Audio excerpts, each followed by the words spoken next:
All right, ladies and gentlemen, let's get on with the show this morning. Welcome to everybody that's on the show. We're trying something new today, and that is Pedro is not here today. Pedro is out busy today with a bunch of real-world stuff, as if this isn't the real world, and he will not be with us today. But I do have a guest today. Our guest is Jason Meyers, as they say, he's the lead architect of the Auditchain protocol, otherwise known as our sponsor. Hey, why isn't our scroller going there?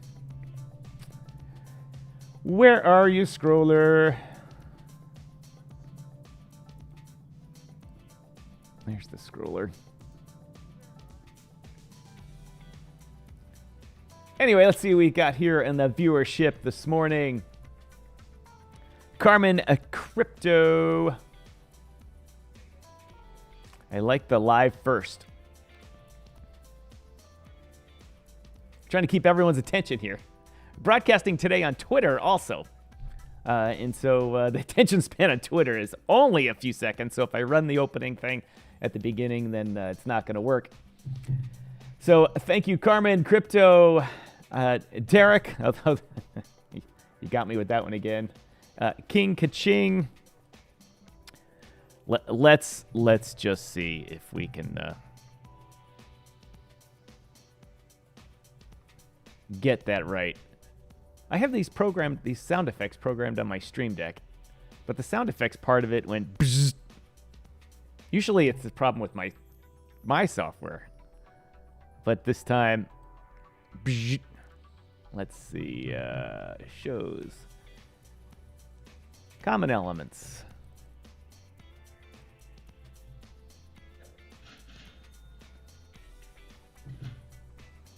Now the question is, did that play? Let's try it again.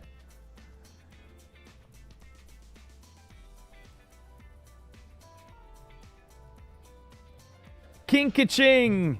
Nope, no. Nope. Nope. Now where is that? See, why do I do these? Why do I make my life more difficult here?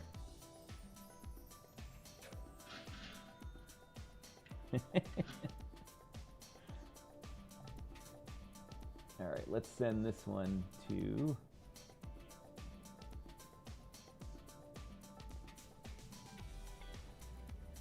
Cable D. Cable D. Let's see where Cable D goes.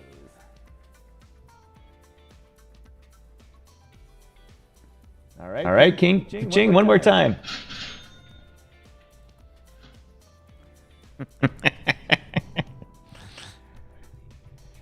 All right, let's get back to this here. Sorry for the delay here. Just trying to have a little fun with the morning here. Now you heard it. That's right, ladies and gentlemen. Good morning to everybody here. Good afternoon. Good evening, wherever it is in the world you're coming to us from. My name is Tom, otherwise known as Striking, here in the digital media world. I don't have Pedro with me today, whatever he's doing. I wish that he is having a good day and making lots of cash money. Speaking of cash monies, we can see Bitcoin doing the pump back here. Oh, my arm runs out there. Let's see if we can fix my arm here.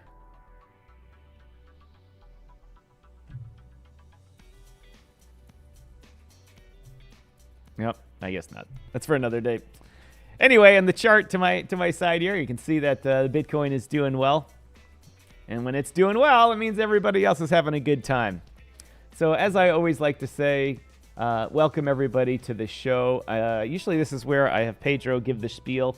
But give us a comment, give us a like, give us a shout out, give us some sort of feedback. We've got 2 likes down there. We've got at least 6 people watching. You know what you need to do, the rest of you there. So let's say welcome everyone. Share, like, follow, and just do it.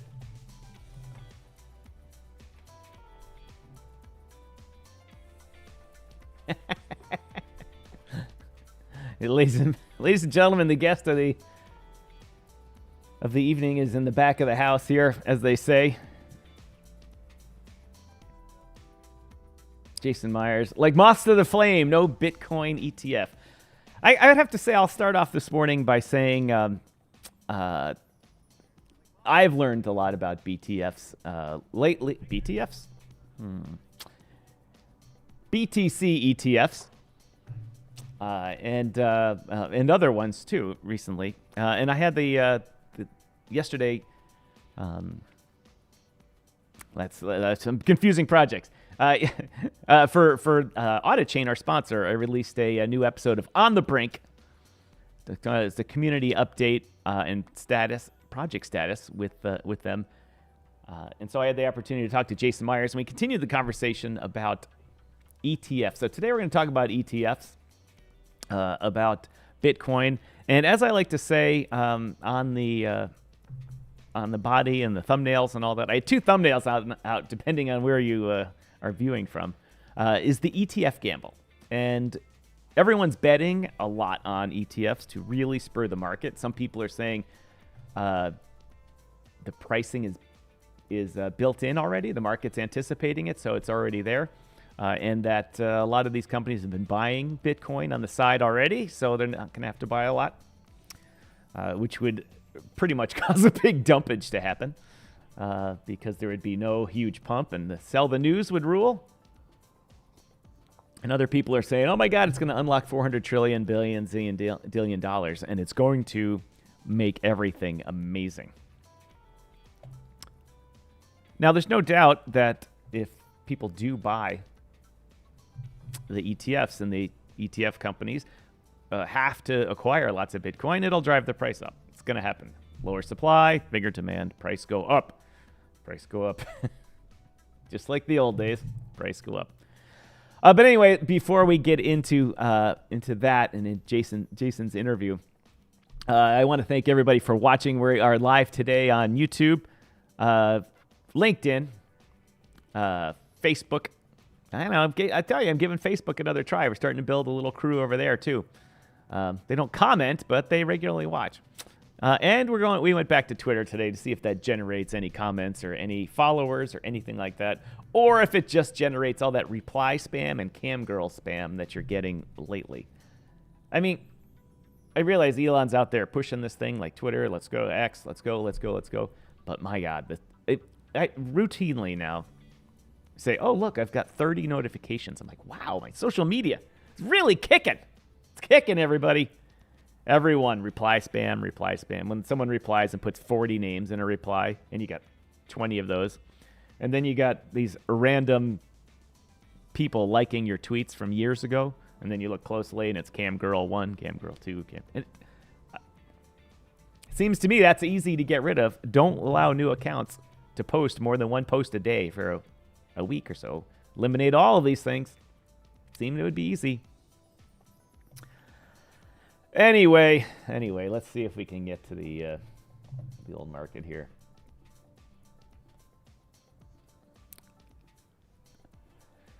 DYOR Live. That is not the right thing here.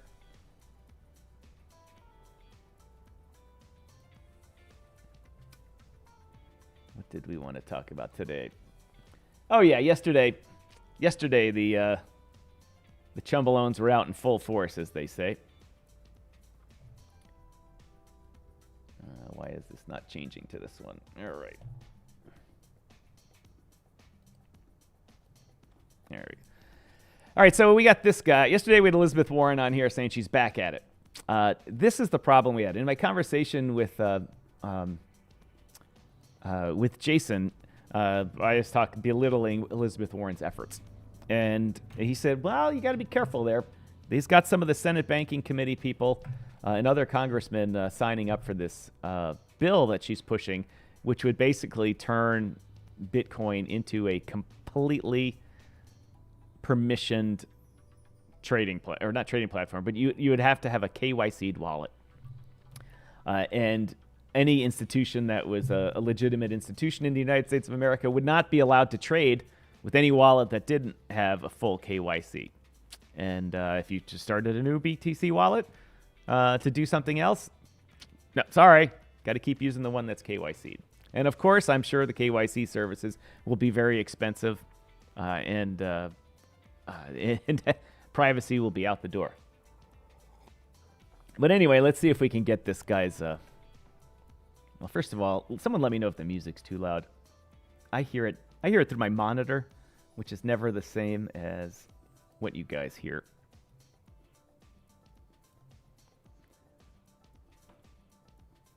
But this represents the problem. As you heard me talk about a lot here, you've heard me talk about the problem with our Congress and our Senate is that there's too many old people that don't know what's going on.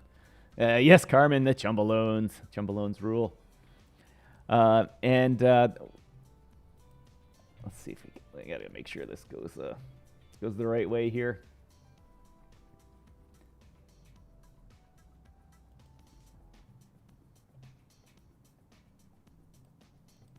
Anti-money laundering act that represents a step in the right direction. Again, I think that this is a light touch.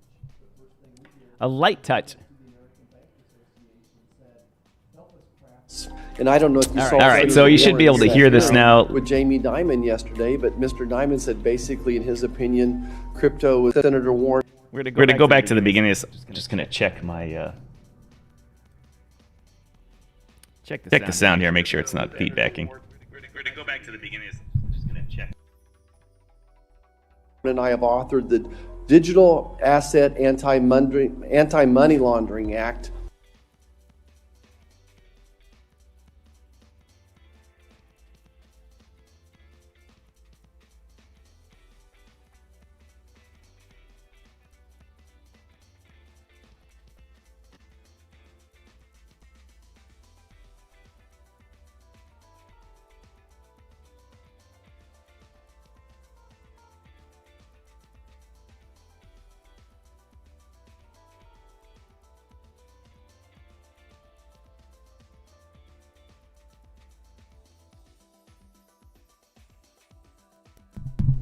Thanks, Carmen. I've been going on a little too long here, and there's not a lot of comment coming out of me. Because, like I was saying, usually I have Pedro here getting all this working, or I'm getting it working while he's talking and giving his Cinco de Pedro. But with the old people in Congress, and not only this, and in the Senate, but the people that have to. They have to do a lot of things in Congress, right? They have to manage healthcare, defense spending, Social Security, the highways and the roads and the railroads and the airplanes and all these things that the U.S. government's got to pass bills to fund, to do things, to make sure things work. Plus, they have to take care of their own pork and their own They are busy every day with new and different topics. And crypto, as we all know, we all learned crypto the hard way, right? Now I have an echo. Oh, great. That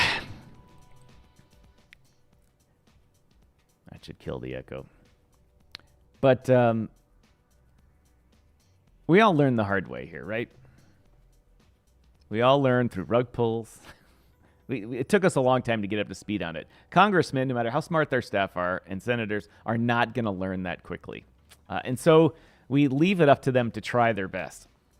And it doesn't work out so well. They make bad laws. They make emotional, they have emotional responses to events, whether it's a mass shooting. They quickly want to ban everything or pass a law, and then a year later it's like, ooh, that had an unintended effect. Or a reaction to wars. Anything they do quickly is bad. Anything that someone comes out and says, we saw this news article, we got to do something, they end up with bad law.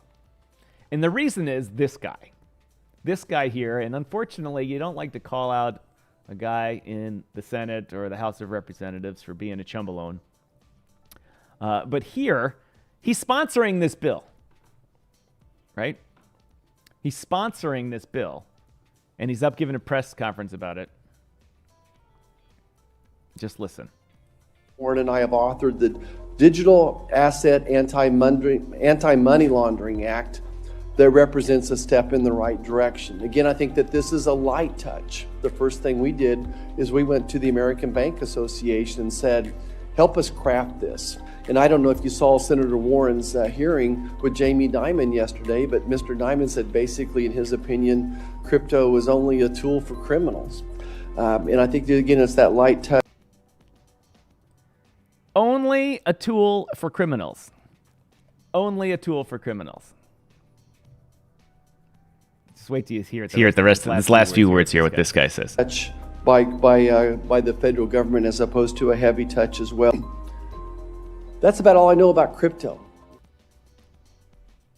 That's all I know about crypto. He's sponsoring a bill to basically ban it from the United States. Harsh, draconian rules for using it, basically turning 12-year-olds into financial institutions, turning everything that everyone in the U.S. would want to do into a permissioned use for Bitcoin and crypto only. And then he admits, he reads it, he goes, I'm money laundering something or other. And then says, that's all I know about crypto. The title up here, I don't know if you can see it, says, admits that the bankers helped Warren write the bill. I might add, Elizabeth Warren has been at the bankers' throats for years, accusing them of everything that they're actually quite guilty of. And she's hated them. Calls them in front of her committee all the time to testify, reduce fees. Obviously, for a lot of good things, too, to help the average chumbleone here not pay so much in fees. But now she's courting them like, hey, you're my best friends. Help me write this bill to ban crypto. And they're getting people to sign on with it. It's not good. It's not good at all. It's not good at all. And there's going to be a lot of videos, a lot of different people out there talking about how this needs to stop, and so that you should call your senator or your House of Representative guy and be done with this. Let's see, who do we got here? Space Cat, just gonna either have to get up earlier, which is not gonna happen, or you have to change the time you start your show. Space Cat, I've been changing the time around here, trying to get a little bit of different views here, see what's going on. Catching people at 10 a.m., 11 a.m., 5 o'clock or 6 o'clock in Europe, something like that. Trying it all, but I'm going to give you your props, though.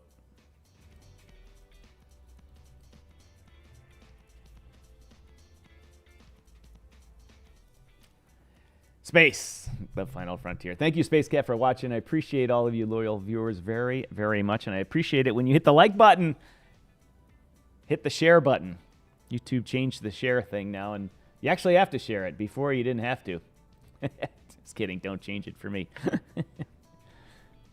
Well, for like a $500 super chat, I would change it for sure. Did I just say that out loud? I did. Anyway, this was the kind of the news item that I wanted to make sure you guys were aware of. Because, what the hell is his name? I posted this. I don't know if you can see this one. It's time, Grandpa. It's the Babylon Bee. If you don't watch the Babylon Bee's videos, they're hilarious. They just make fun of woke endlessly. They make fun of politicians that do stupid things. This one is the couple here is dealing with their grandpa who's getting dementia and Alzheimer's. And they have the talk with them that people struggle to do with their elderly parents, saying, and they set it up to look like you're supposed to go to the home. They said, it's time for you to go to the Senate. You'll be with other old, like-minded people who yell at the clouds and forget. And then the grandfather says, I don't want to do that. I don't want to do that. I don't want to do that at all. And then he freezes like Mitch McConnell did. And he's like, oh, might be time. Here, I dropped the... Oh, hey, that didn't work.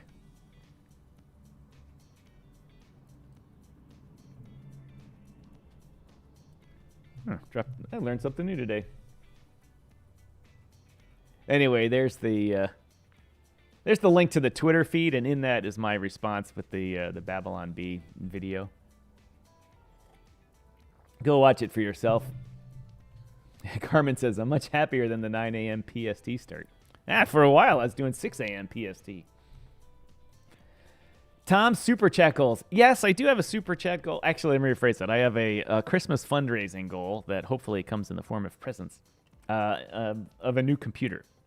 As many of you know, I struggle with the computer. I've got a 3-year-old one here that I've upgraded a little, but it just doesn't handle Unreal and other 3D stuff. And my new virtual studio is 3D. And I know it's a little extra to do a show like this, but it has some cool things in it where I can design Pedro his own corner for it, and we both can control it. So when something like someone says, yeah, but what about NEAR or CAS or XRP or Bitcoin?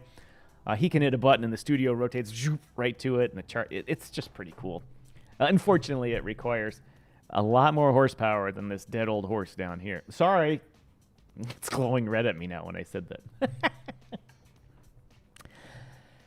Anyway, I've been going on long enough. I hit some of the news things I wanted to talk about. Dave Tennant, I don't know if you're listening. It's a little bit late in Australia, I think. It's probably, it's late there. You wanted to know about Harmony One. I'll talk about that after. But now's the time to talk about my guest of the day. And the guest of the day,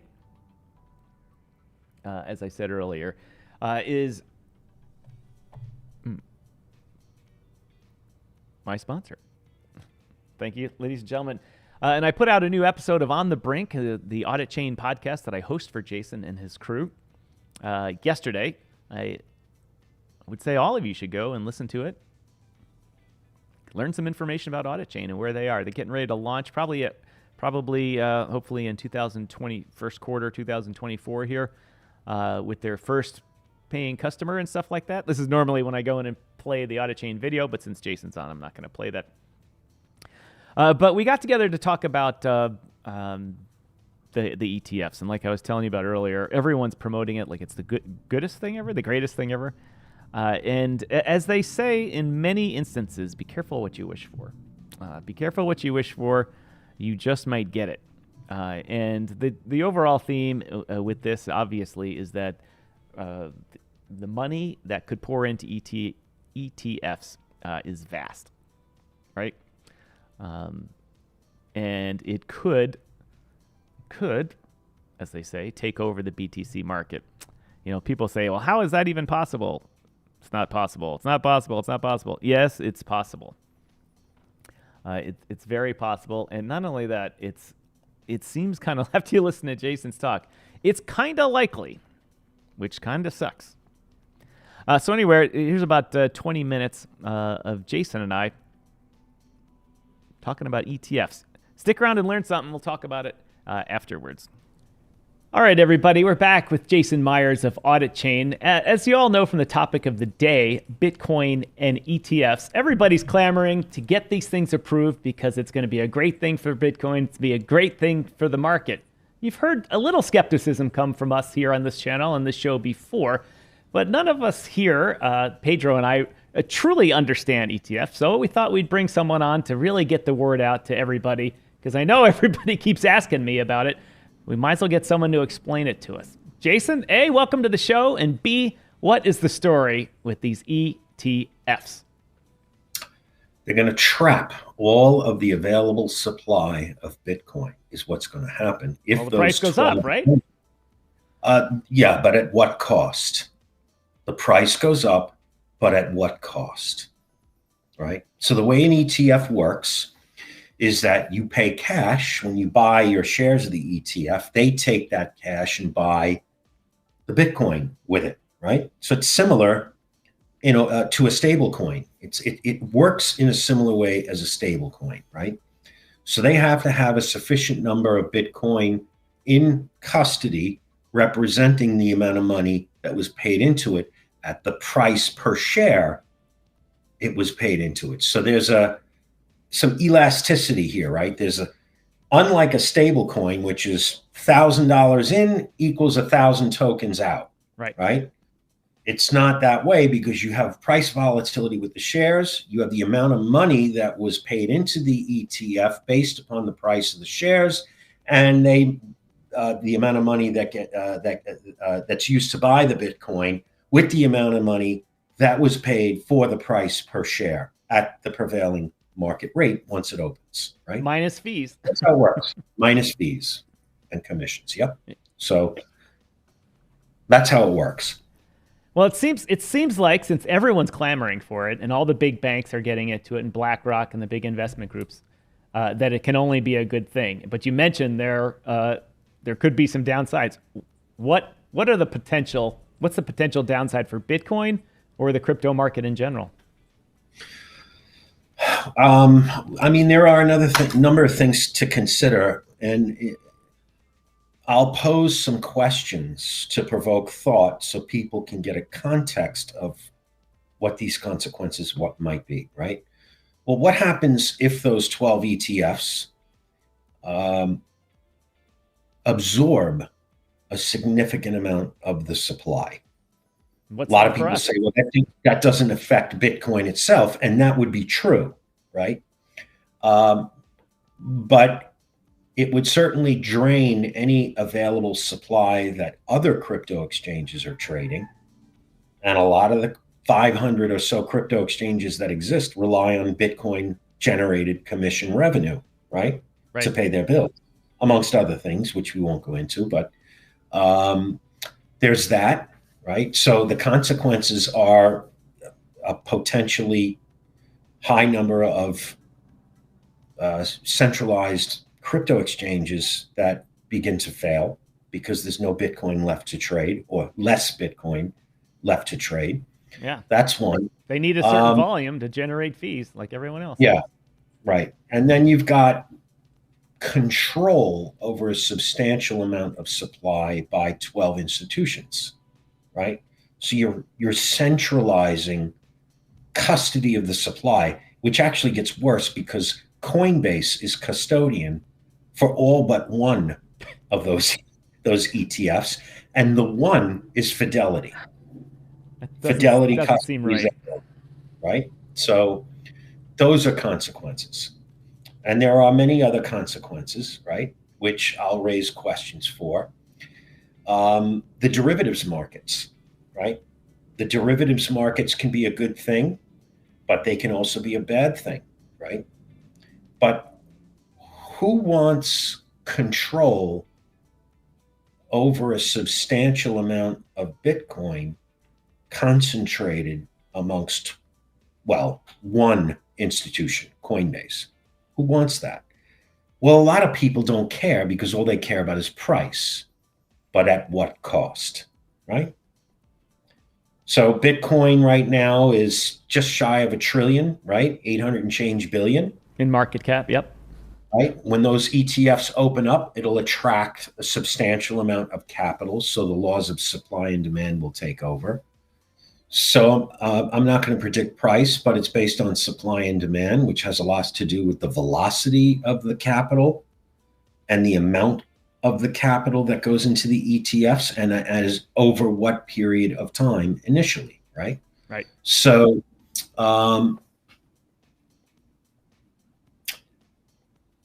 what you have is a setup where the hardest asset on earth is now held by very few institutions, right? So that's a consequence. And they've created the derivative market around that, in which could influence the price just as much as them holding this, correct? Well, yeah, and traditionally a spot market is the square of the number of the derivatives, right? So it's usually somewhere between, the value of the derivatives market is somewhere between 20 and 100 times the spot. Right. And to be clear, it's very similar to other commodities markets like gold, oil, and so forth. Yeah. Now, what's another consequence? Well, the re-centralization of supply makes it susceptible to undue concentrated levels of influence in many respects. But the one that I fear most is, what if we go into another financial crisis, right? And, well, what if the crisis is actually caused by a substantial number of traditional people in finance betting the wrong way against Bitcoin, causing trillions of dollars in losses? They don't want the pension funds to go that way. So that requires some sort of a bailout, right? But when you bail out, you print money. Now, in Bitcoin's case, to the extent you print money, right, is the extent that you're debasing the value, which turns the dollar into a depreciating asset, right, which Bitcoin is measured against. So the more debasement there is, the higher the price against the currency being debased that Bitcoin is valued at. It's a negative feedback cycle there. Unless you're a price go up guy, and then it's a positive feedback cycle. Unless you're a price go up guy. But if you're a price go up guy, now let's take a few other things into account. The success of those Bitcoin ETFs is going to directly impact the likelihood that Elizabeth Warren or someone like her will get her way and make legislation that requires all unhosted Bitcoin wallets to identify themselves, right? Which means all creators of unhosted wallets, cold storage wallets like Ledger and Trezor, and every other site that allows you to create a Bitcoin wallet immediately, to either go away or to comply with these new regulations, which requires you to upload documentation before a Bitcoin wallet address gets outputted to you and before you get your private key, right? So there's that possibility. And the more money that comes into those ETFs, the higher the likelihood that could occur. Now, there are people that are going to right away say you can't regulate prime numbers. That's true, you can't. But you can index the total number of Bitcoin wallets on the Bitcoin blockchain. So you can index the total number of wallets on the Bitcoin blockchain. That's a knowable number, an approvable number, right?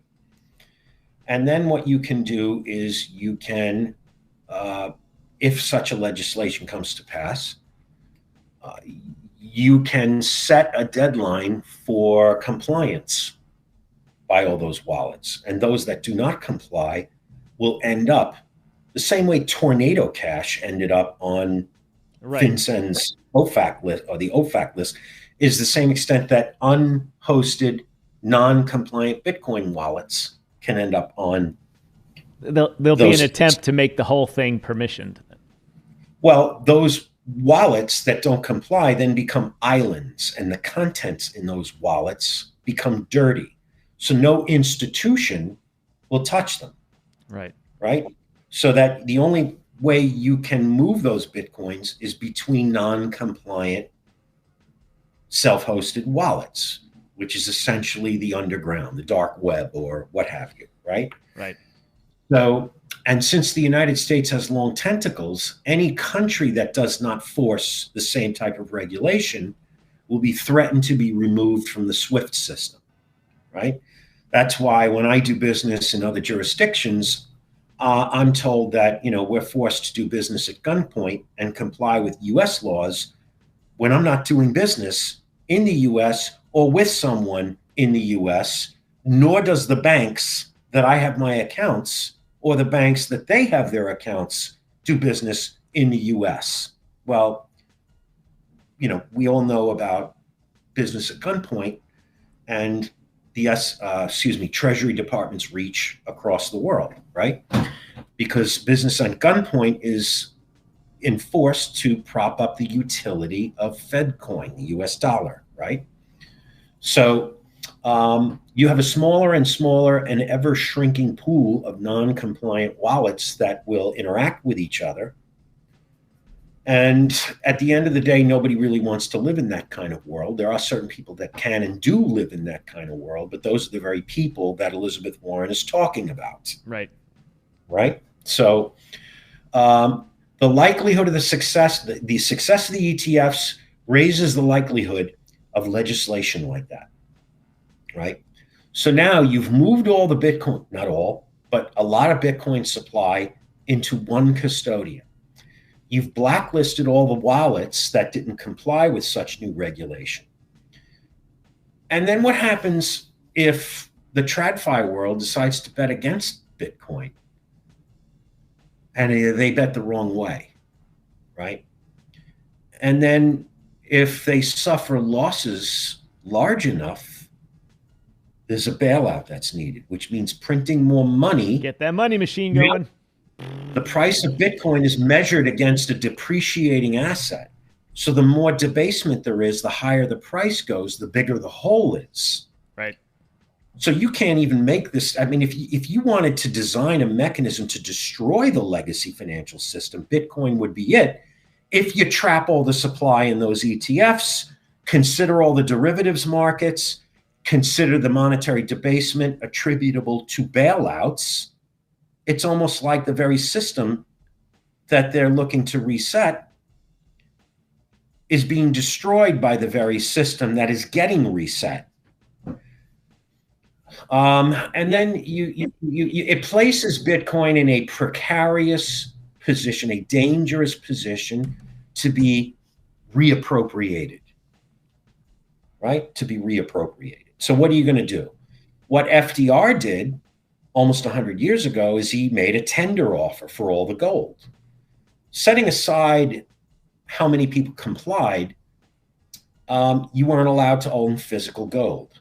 There was a fine and possible imprisonment.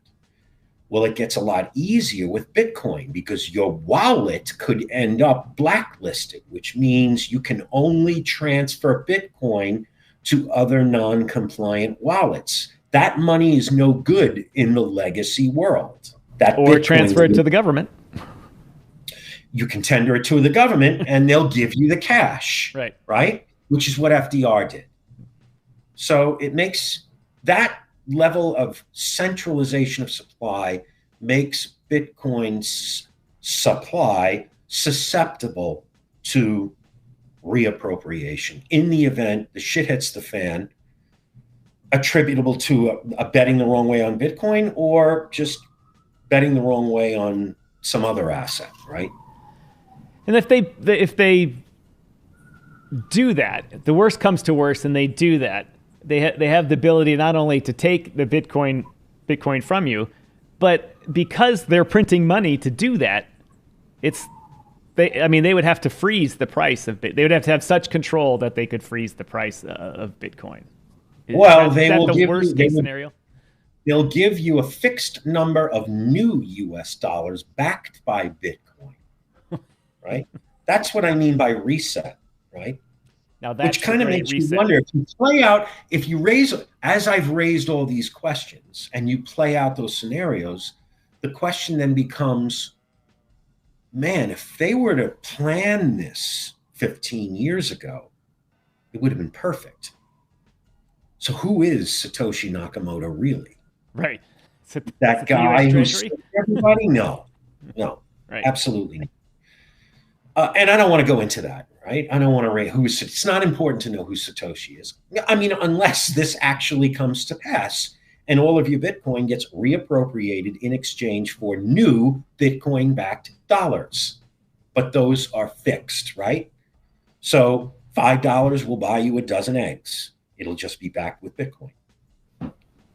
Never again get a raise at work. There's only so many of them. You can't get raises. Yeah, but then you're going to have a problem with expanding economies, which means a need for an expansion of monetary supply and an attenuation of monetary policy, right? So for the economists that are listening, they know exactly what I'm talking about, right? Which then necessitates the need for something else to back it, or another Nixon comes along and takes us off the Bitcoin standard. or creates Bitcoin Junior and comes up with a secondary chain that's further permissioned for everyone to use and to use. I think, it perplexes me why such a smart group of people would create such an incredible asset that was used as a protest against the very system that they are lobbying institutional adoption for and sensible regulation from. I don't get it. What am I missing? Well, I have in my notes, I said, this has essentially been the largest financial protest from an American's point of view since the Stamp Act and the Boston Tea Party, right? in which they protested the system. But it's the equivalent of the people that protest threw the tea over, going back to the king and saying, all right, you can give us the Stamp Act and we'll want to be regulated as long as the price of all this stuff is in our favor. It doesn't seem right. Now, I want to emphasize something. This does not affect the base layer of Bitcoin, right? The consensus mechanism of Bitcoin, the Bitcoin network, right? This has to do with the supply of Bitcoin, not the network itself. But let's just say these things come to pass. The question I will raise for your audience is, who will be the main miners at that point? Right? That's a question. Well, they're consolidating awfully quickly here. Now, the other question is, if the more successful these 12 Bitcoin ETFs become, will there be new mining pools? Will there be new miners? Will Van Eck mine Bitcoin? Fidelity has been mining Bitcoin for years, right? Yep. So if you look at a pattern here, Fidelity's been mining Bitcoin for years. Why wouldn't these 12 other ETFs begin mining also? Well, and to what extent and what percentage of the hash power would that represent on the network? Because right now you've got, I think, 5 of the biggest mining pools, right? One of them, it was just released the other day, represents 22% of the total hash power. That's coming dangerously close. They can get together with one other pool and 51% attack it. Right. And now, they're public companies here too. They can be acquired by someone like BlackRock pretty easily. I mean, yeah, but here's the thing. There is some hope here. There are some decentralized mining protocols being developed by various interests, one of which I know very well, called Braid Pool, right? So the way Braid Pool works is any device can now mine, like in the old days. You may not represent what's necessary to achieve the difficulty, but that actually is a subsection of a combination of subpar difficulties that get together called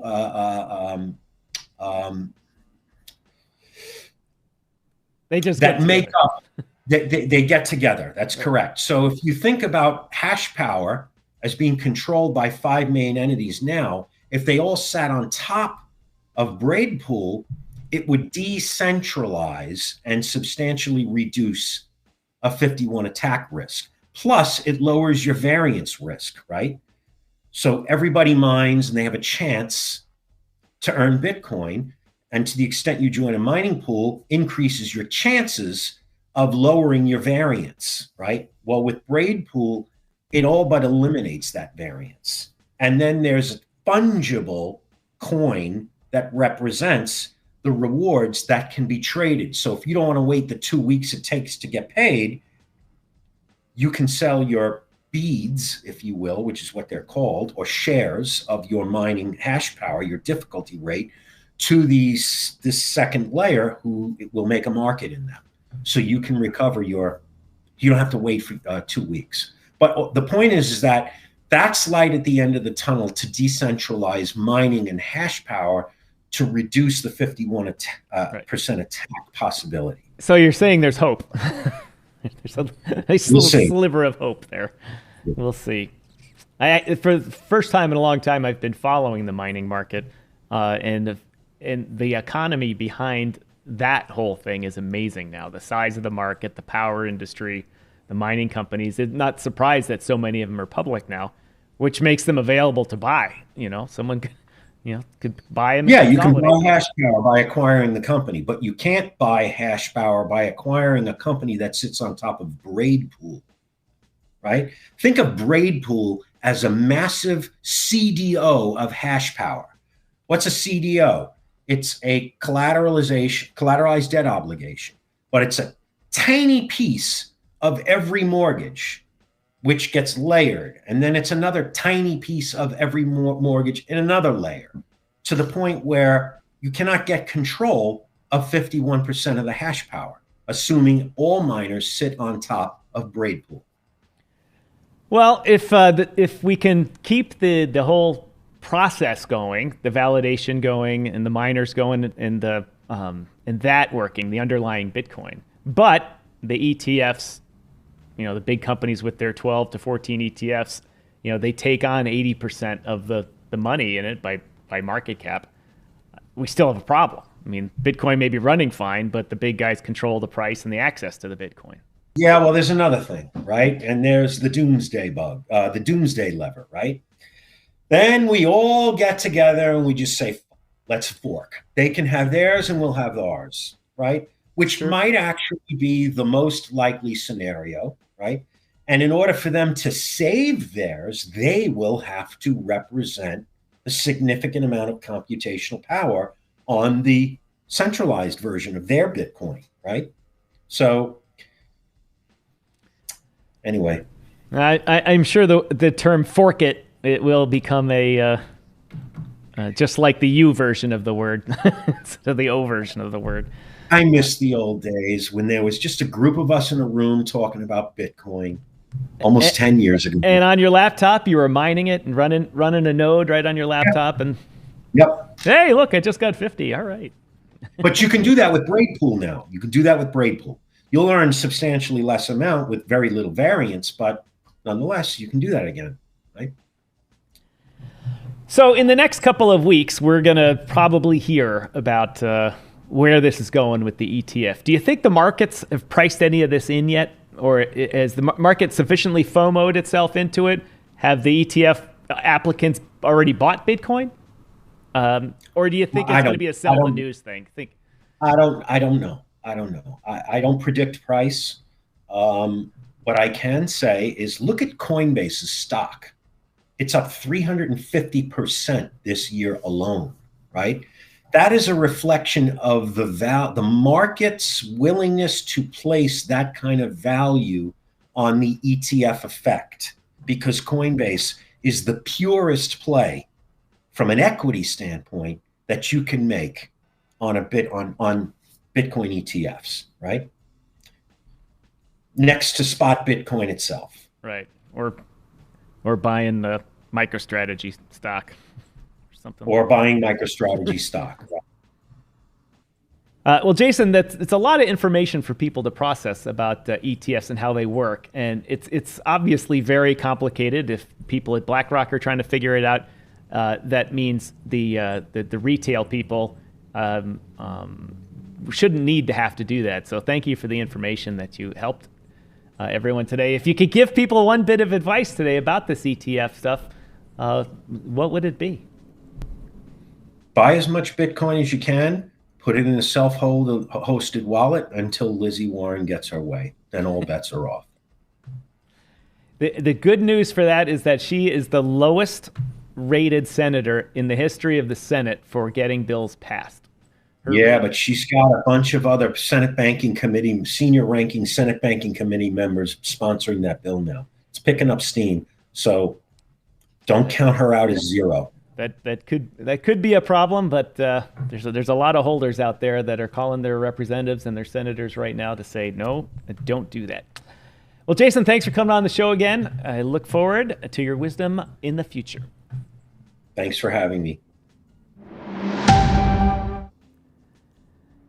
All right, ladies and gentlemen, thank you to Jason for coming on the show and talking with us about that. As you may suspect, I recorded that yesterday when I had Jason on to release his new Auditchain, a podcast called On the Brink, episode 23. Once again, I suggest all of you go investigate Auditchain. You can find them at auditchain.finance, a link to their social medias, their telegrams, and all sorts of stuff and information about them. It's really the coolest thing out there. I know you guys have heard me go on about it at length, but I really enjoy being able to look at most of us don't know much about 10Ks, 10Qs, and the filings at the SEC. But most of us do know that it costs a lot of money for these companies to put them together, and they hire fleets of consultants that are always flying across the country Monday through Thursdays and with the big companies. And then when you run them through the Auditchain software and it comes back with these errors, I love it. Obvious errors like balance sheets not balancing and things like that. And disclosures, they check the box that says, we've disclosed everything we've needed to, including the ones and blah, blah, blah. And then the audit chain thing comes back and says, did not disclose, did not disclose. It just warms my heart. But anyway, thank you to Jason for talking all about ETFs and giving us the backstory and really the story that nobody's talking about, nor is anyone really want to talk about. It like my example of, for those of you non-Americans, we pretty much kicked off our Revolutionary War because we had enough of the British Empire. They had been slowly taxing us and putting the screws to us for a while. Then they passed this thing called the Stamp Act, which basically said any official document it has to have a stamp from the British Crown. Invoices, all that type of stuff. Any business, whatever you need to do, it had to have a stamp. Stamp, ka-chunk. And if you're in your home country in England and the Middle East and India and stuff, people are still stamp happy over there. Stamp, stamp, stamp. Everything needs a stamp. We don't do that in the U.S. We got rid of it because our guys dressed up in the middle of the night and went out to the middle of the Boston Harbor and grabbed all the tea and threw it overboard and said, we're not doing this. So the British came over and gave us the business. And then, of course, we gave them the business and sent them packing. But now we're all friends. That was the analogy I use. I say that because that was a financial protest. That was a protest. We're not going to take this anymore. And the creation of Bitcoin was the same thing. On January 3rd, 2009 or so, that's when the great Bitcoin reset happened. Reset, meaning that they were planning, meaning whoever it was, launching this product that hopefully everybody would use and take over the financial system. It's starting to do that, and now the big players in the financial system are going, wait a minute, that's not right. I also want to just quickly talk about, it's the end of the year here. Below me is Patrick Camuso at Camuso CPA. Crypto Mike, wrong war. That was 1812. I'm talking about 1776. Or whenever the Boston Tea Party was. And Revolutionary War in the 1700s. Anyway, Patrick Camuso with Camuso CPA. It's the end of the year. You need to get your crypto taxes in order. He is the person to see. His company, Camuso CPA. We have Pedro always has these disclaimers down here saying, this is not financial advice. Don't actually listen to me. Patrick's one of those guys that can say, I can give financial advice, and this is financial advice, and do listen to me, and this is tax advice. His company will help you either get ready for the end of the year to file your crypto forms correctly, or if you've screwed it up in the past few years, you can go back and he will fix it for you with his firm. Does a good job. If you can get an evaluation, there's a link to them in the bottom there, in the window. Who sent you? Say, DYOR Media sent. Tom, Striking, anything. Help me buy that new computer. Oh, let's see. Mike says 1812. Woohoo! Nope, not 1812. I mean, that's the one we beat you. No, that's not how it works. We wrote the history books on that one. You came and burned down our White House. Yeah, I get it. I get it like that. But we kicked the British Americans. Note there was no such thing as Canada. That's a great story. It's a great story. The British Army's up there in the north of us. Everyone had gone up there because they were afraid the Americans were going to come in and kill all the loyalists and all that kind of stuff. We didn't really want to. We didn't like it, the loyalists at all, but we still wanted their money. So as people know, sidebar, I'm good at sidebars once a show. I go up to the Parliament buildings in Ottawa, Canada there, and looking around. There's a bunch of statues and plaques and stuff like that. And history is told just a little differently. And I know everybody tells their own versions of history. I get it. But let's just remember that the country of Canada is new. Technically, it's only 25 years old or so from when they got their Charter of Rights back from the Queen. The dumbest thing ever. Because they didn't actually get them, because they have this thing called the notwithstanding clause, which the government can say, well, we're invoking this clause so we can do whatever we want. The rights don't mean anything. Imagine having the Bill of Rights in the U.S. and the 11th at the time that it was released said, yeah, all these up there are your rights, except this last one says, notwithstanding everything else that was said, we can do whatever we want. Canada has that in their constitution. Anyway, 151 years ago, they sort of got their independence from Great Britain, from the UK. And so in 1812, Mike, which you're pointing there to my comment screen, the country of Canada didn't exist. Yet the plaques on the Parliament Hill all say this is in reference to Canada defending itself from these evil Americans. And I'm like, but Canada didn't exist then. It's like going to, going in the middle of Africa and seeing, a plaque about Egypt and saying, oh, God, I can't remember my Egyptian history. Anyway, it's like the Egyptians fighting the Americans in the year 20,000 BC, and you're like, wait a minute, there was no Americans then. Oh, that was a bad analogy, but since we won the War of 1812, no disputing that. Yeah, you've prevented us from getting that last little bit of land that we wanted up to the lakes, like just above northern New York. You guys refer to that as the Frenchy town now. I'm sure most of you wouldn't want it anymore. The border goes through the Great Lakes, and then at the end of Lake Ontario, it goes across, when it should just follow the St. Lawrence Seaway up. Doesn't make any sense. Now we have to pay for this expensive border with you guys. How we see it. Just remember, Canada didn't exist during that time, so if the video says Canada, I'm disputing that right this second. As I say, everyone learns their own history. Anyway, earlier, Dave Tennant had a longtime viewer had asked a question about eHarmony. Sorry, Dave. Dave's married with kids. Not eHarmony. Harmony One.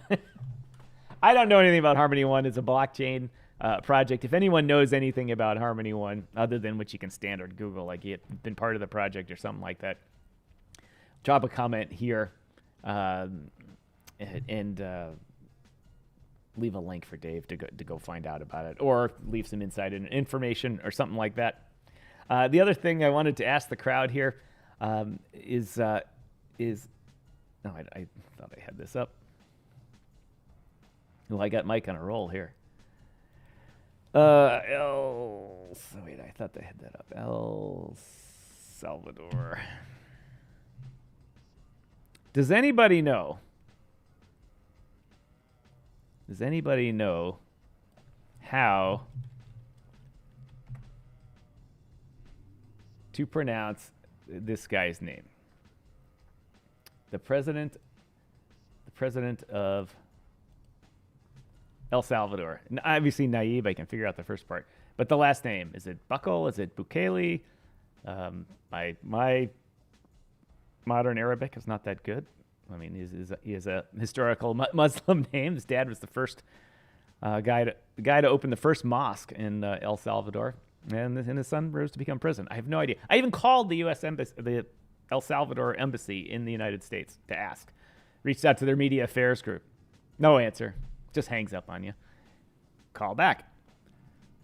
Get the main number. Endless voice loops. Nobody. Do they even have this information on their voicemail? Nope. I ran it through Google, make it listen to you, and a couple other ones. All different pronunciations. So anyone knows how to pronounce that?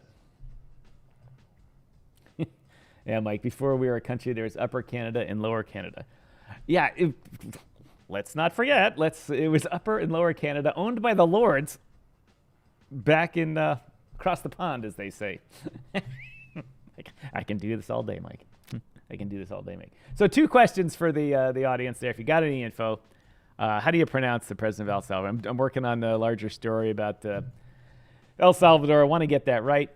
And of course, if you know anything about, not eHarmony, sorry, Dave, Harmony One, drop some comments and some info or something like that about it, and we'll get back to you. Or leave that for Dave. If anyone's got any last-minute questions, now's the time. I've only got a few minutes left in the show before I got to go out and do some real-world stuff here in Chicago. Pedro and I will be on tomorrow, right around the same time, probably an 11 o'clock start, pending things that we need to do. We wanted to do a Christmas Day special, but I decided to fly from Chicago to Toronto to be with Mrs. Striking and the in-laws in Kanukistan. So, Mike, as much as I've been giving you crap about our version of history, I'll be spending the Christmas holidays in Kanukistan. So we won't have a show for you on Christmas, and I likely won't have a show for you on what these crazy people up north call Boxing Day, which I don't understand because nobody does anything with boxes. So tune in tomorrow, which will do a lot of audience participation tomorrow. I'm going to try and get the Telegram voice chat open again. My computer's not been happy with that. And for you YouTube viewers here, I see there's a couple of new ones here. Thanks for joining in. One of the things that we were trying to figure out today is how to pronounce the president of El Salvador's last name. And if you missed it, we had a good interview with Jason Meyers, the lead architect of Auditchain, our sponsor here. I hate it when my hand gets cut off. It's like, ah. Regarding Bitcoin ETFs and how they are problematic and the bad news with them. But with that, ladies and gentlemen, that's all we got for you today. Actually, I could go on forever. As you know, I like to talk here. And when I don't have Pedro kind of corralling the conversation, I can get going for a while. But I got a lot of stuff to do today. It's Christmas time, and there's still parts of empty stockings to be filled here. And that means it's time for me to go. Anyway, Pedro and I will be happy to see you tomorrow. Same bat channel, same bat place. So be there.